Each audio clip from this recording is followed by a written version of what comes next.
Okay, we're back. This is my first interview, and so now it's going to be in two parts because since it's my first interview, I didn't know that when I hit the volume button to turn it, to make sure it's up where you can hear it, it also stops the video. So, part two, Big Lee McGee. Okay, you were saying, Lee, that you were in a two-parent household and you had certain rules that you had to follow. If not, you were severely beaten. Okay, and one of them was wrestling, and I think that's where we left off. Was your dad was a wrestler? Did you say when he was in school or something? Yeah, he was athletic. He was. And so it was important for him, for you to be an athletic guy. Yeah. And how did that make you feel? I mean, did that make you feel pressure or? Big time, big time. He used to put me and my brother in the backyard, and my older brother, 2 years older than me and bigger than me, and then make us fight. No punching in the face though. Fight. Literally, while him and my uncle stood there watching us, betting on us, and then when whoever got the other down and was screaming, then they'd stop the fight, and then my dad would make me and my brother hug each other and kiss each other on the forehead after we got done fighting. And they did it for entertainment. Did you think that was normal that all kids had that at home, or? Sure enough, they should have. So, but do you think that was a negative experience or a positive experience? Oh, positive. In what way? Well, it just teaches you many lessons. That you can be mad at a motherfucker and want to kill him one day, but that might be the same motherfucker that you want to lay your life down on for the next. And love, hate. That's number one lesson. Number two, it definitely taught me how to fight. Because my brother's a big boy. Right. Well, I always found that the big guys were the easiest ones to beat in a fight. It was the smaller guys, because they had to fight all the time, and the bigger guys never had to fight because everybody's scared of them. Nobody would fight them. So they didn't have the experience. They just had the look. So they were always easier to beat for me than the smaller guys. The only time I got my ass really beat by one person was a small guy. Really? He went low and got me down, and I'm a stand-up fighter. I don't like to wrestle. So I do my best not to be taken down, but this guy, he took me down fast because he was a wrestler. And I could never get up. I could never get back up on my feet. He had me in all these different kind of holds that I had no idea what the hell was going on, and I couldn't move. And you can't move, you can't get up. Okay, so what kind of grades did you get in school? Sure. Did you finish school? I mean, you get your high school diploma? I graduated midterm ahead of my class. Okay, so you graduated high school? Straight A's and B's. Okay. I had maybe 2 C's the whole time in high school. That's good, man. One was civics class. I had a C+, and another was statistics. So you should have been a politician. Yeah. By that, if you're going by that. You would excel at being a politician. Chelsea, help. Okay, now, so after high school, what'd you do? Ran out of that. I mean, what'd you do you went to work somewhere, or? I went to work and moved to Goshen in '88 and started working on Aaron Elkhart on Skyline Travel Trailer Division on County Road 15. Oh, okay. See, I didn't know they had travel trailers. I worked for Skyline Mobile Homes in Howe, Indiana, right before you get to Sturgis. I didn't know they had travel trailers back then. So, what was your, like when you were in school, what was your plan when you got out of school? You know, everybody's got that dream when they're growing up that this is what I'm going to do when I turn 18 or whatever. Did you have one of those? Like that you wanted to do? Maybe you still haven't done it, but something get rich any way possible. For the most part, yeah. That's why I did 14 years in the Fed. Okay, well, tell me about that. What do you think led to that? Was it drug use? Not really. At that time, I might have snorted a little coke here and there, maybe once a week. Didn't hardly drink, smoke pot all the time. But when was the first time you did drugs? I was an adrenaline junkie, man. When was the first time you did drugs, though? Well, how old were you?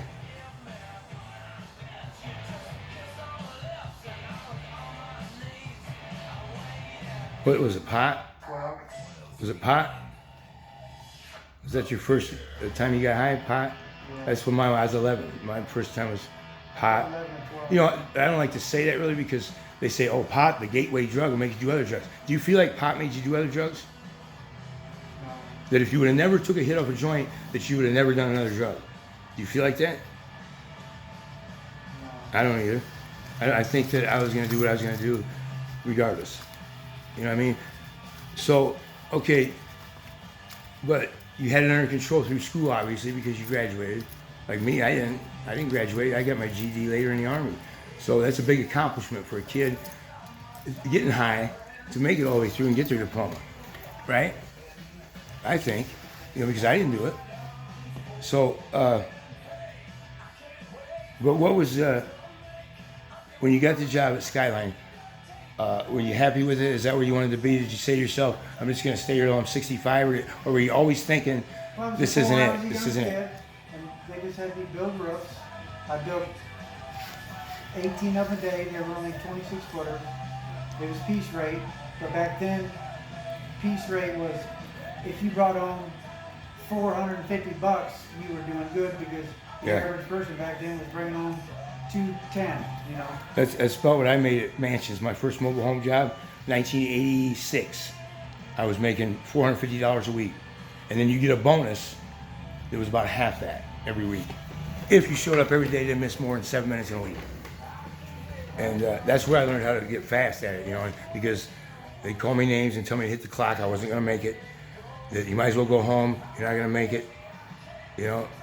And in 2 weeks, I was working circles around them, telling them, why don't you hit the fucking clock? The people have been there 10 years. You know, you're not going to make it, dude. You can't keep up. You know, Right. and that's how it is. A lot of yelling, right? That business, a lot of yelling and Well, screaming. I put it, when I first went there, because I just come straight out of wrestling in high school. So I was still an athlete like a motherfucker. I drew a sign that said, this isn't a job, this is a sport.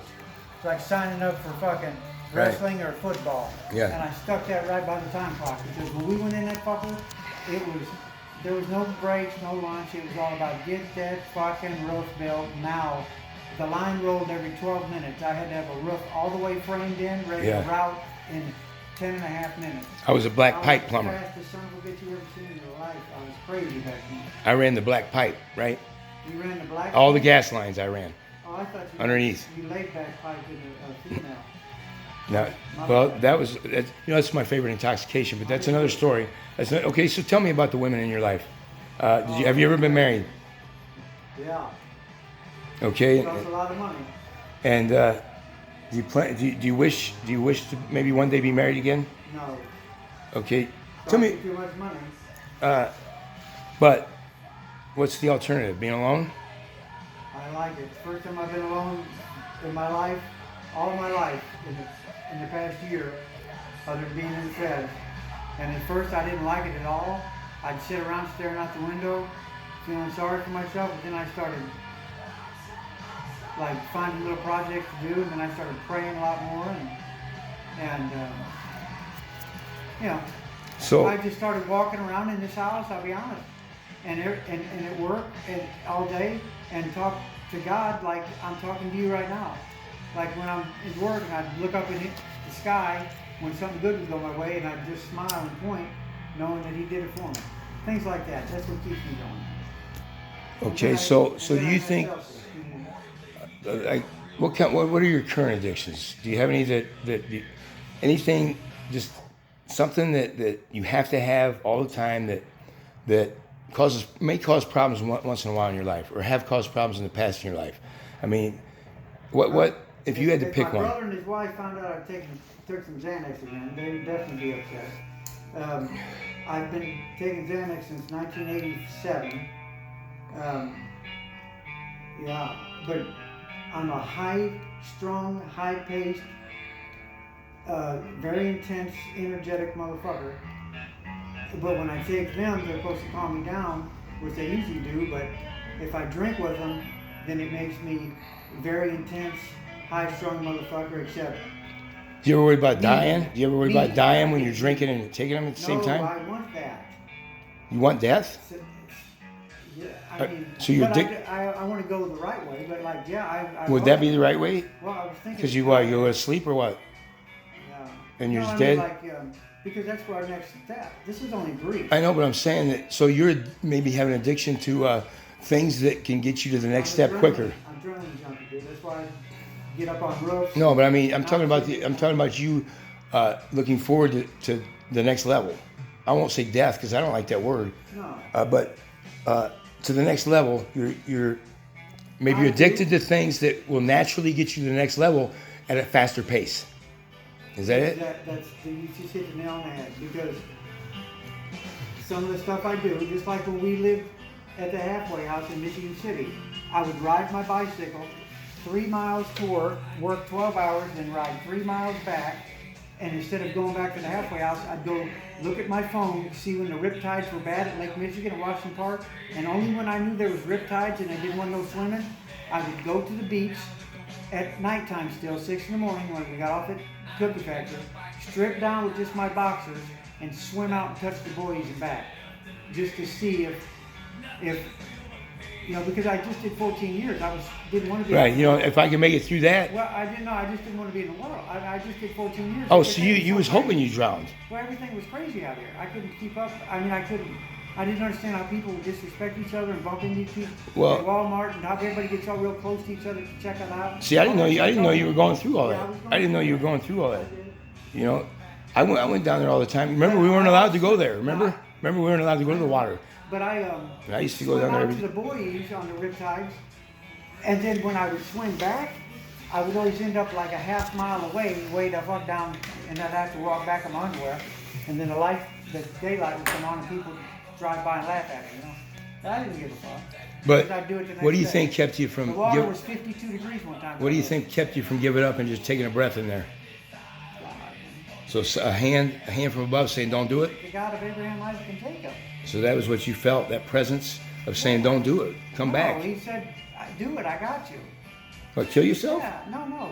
Keep doing dangerous things.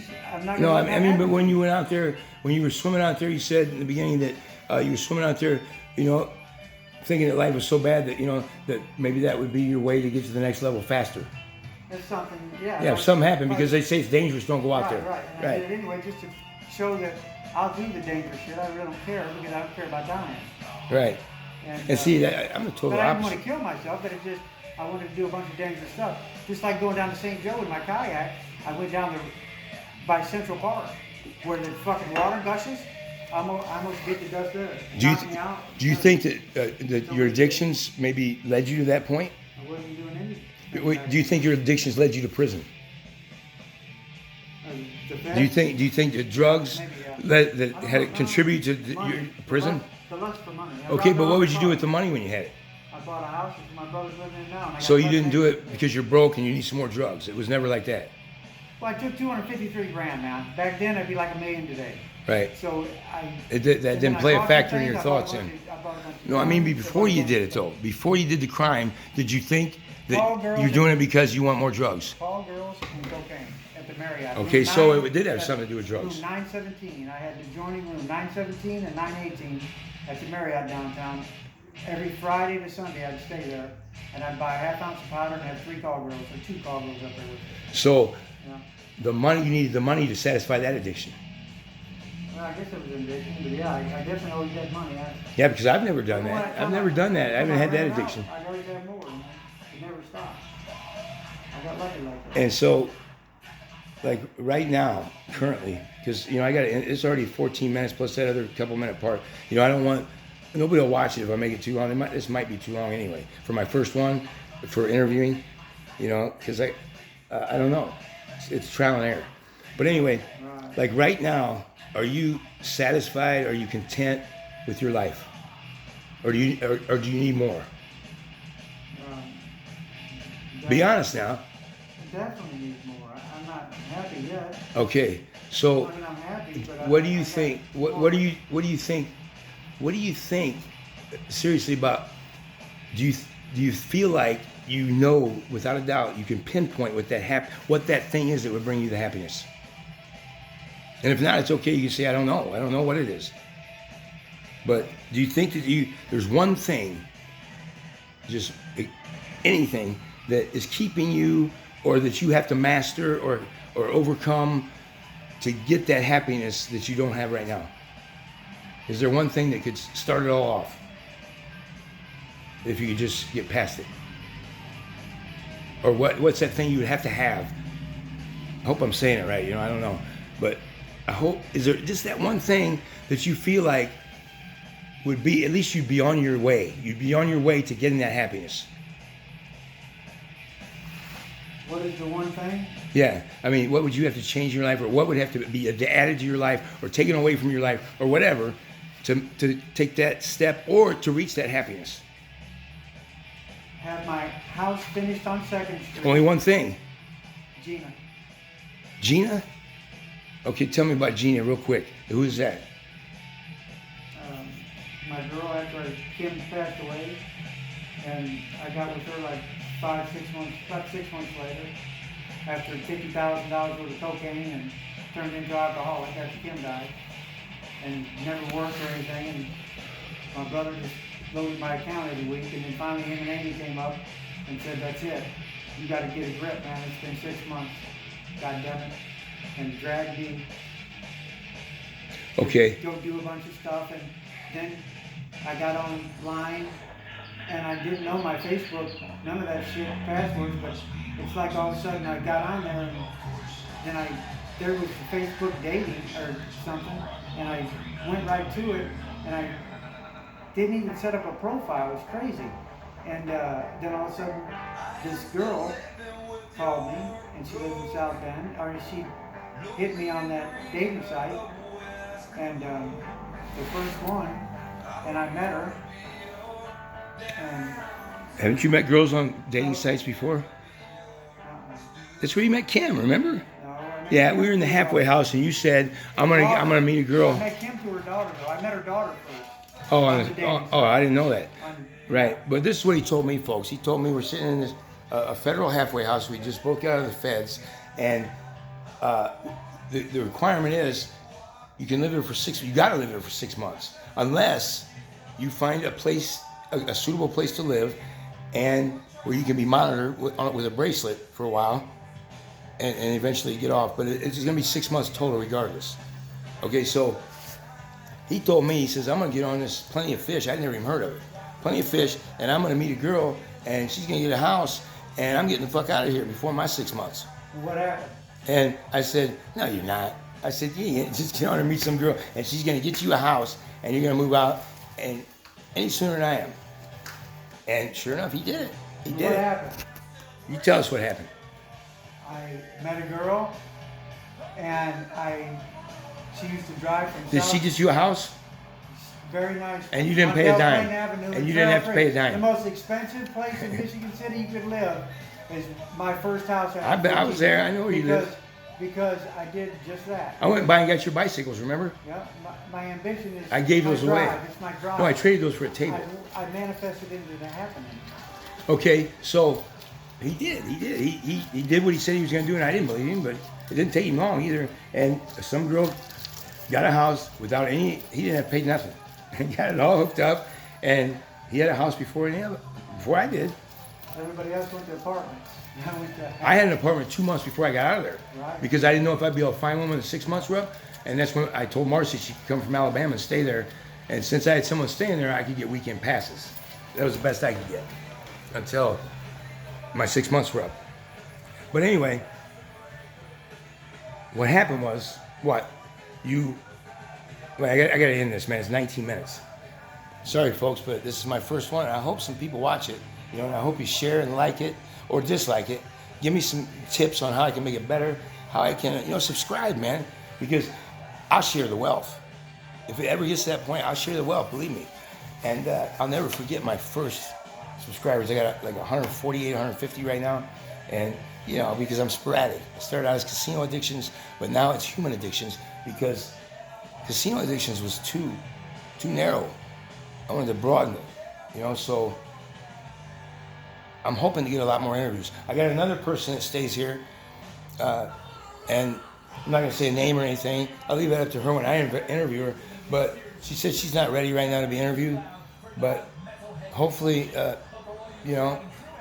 I just want to share with the world, because I have so many addictions myself, and addictions have bungled my life, made me discombobulated so many times, made me lose what I worked so hard to gain, taking away my plans.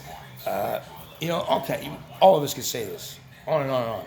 But anyway, that's what I want this channel to be about, and I want to get out and interview people. This is my first one doing, and this is Big Lee McGee. And if you could say anything, Lee, as a last statement, if you could say anything to say teenage guys out there, teenage boys that haven't even began their life yet, if you could give one piece of advice to them, what would it be? Keep your hypocrisies to a minimum. Okay, well, what does that mean? In a nutshell, in a summary. It means all of us are going to be hypocrites often in our lives. You mean we're going to do things? Even accidentally. But the good people, the ones that's got a good head on their shoulders, the ones that's ambitious and has good drive and good work ethic, are the ones that keep their hypocrisies to a minimum.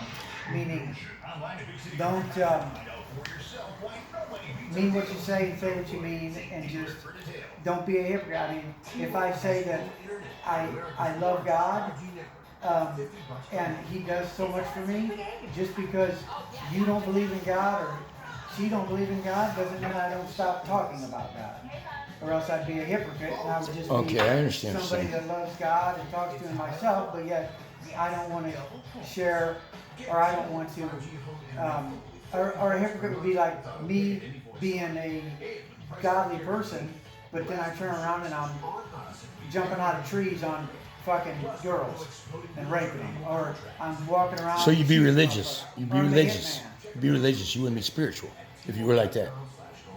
Well, that'd be hypocrite, Religious, you know, right? I guess. Right. That's what religious people are. Or if I say I don't chew bubble gum, and then next thing you know, Or no if one's around, I or, chew it.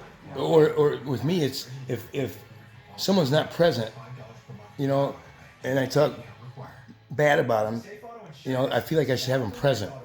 When I'm saying it, I feel like it should be or if someone comes to me and starts telling me bad things about somebody, I feel like I should always say, well, let's go get them, and all three of us will talk about it.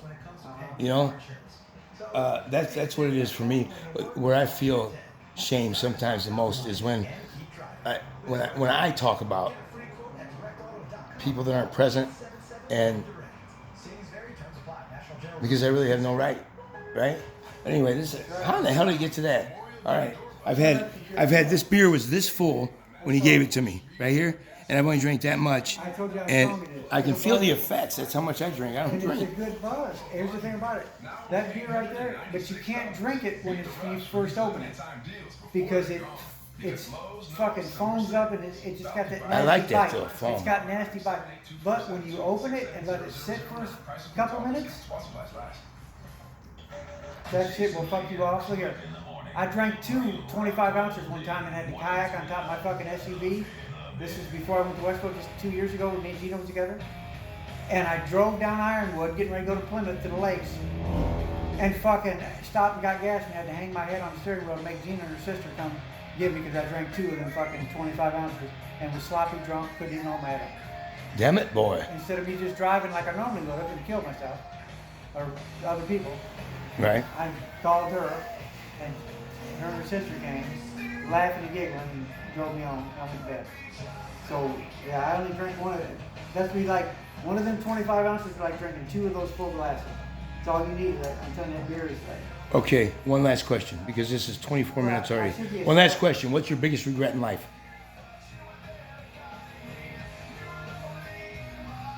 And then I gotta sign off. I gotta sign off.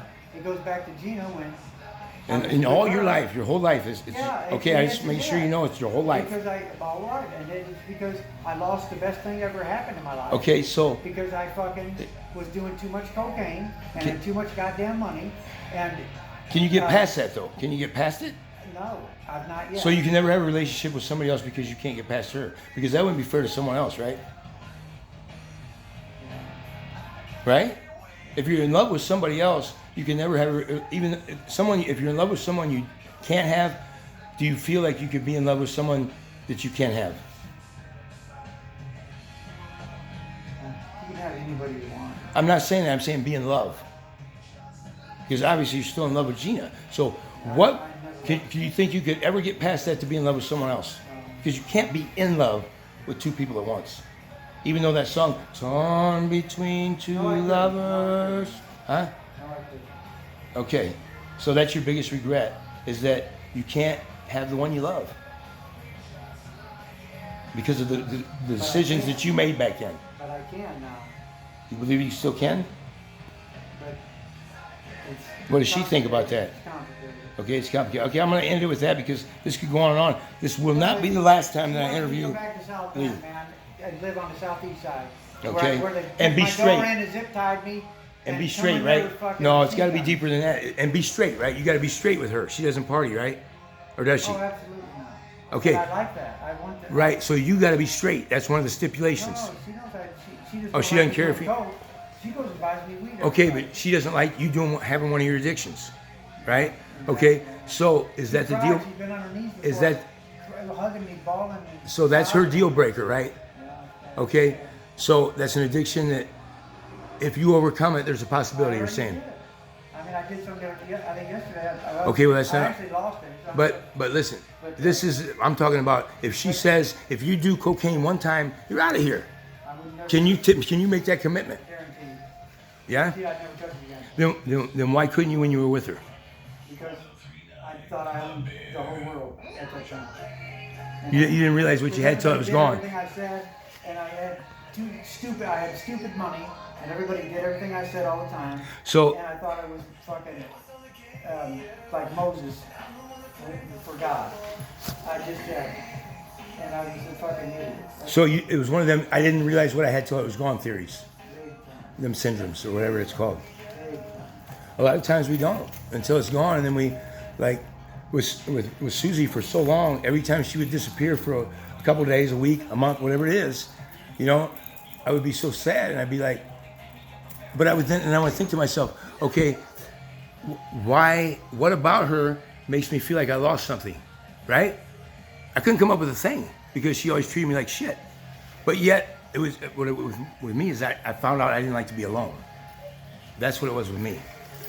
And I was going to help her regardless because she didn't have anybody else that would always open her door. So, do I feel like I can't be in love with somebody else or fall in love with someone else because of her? Being in love with her?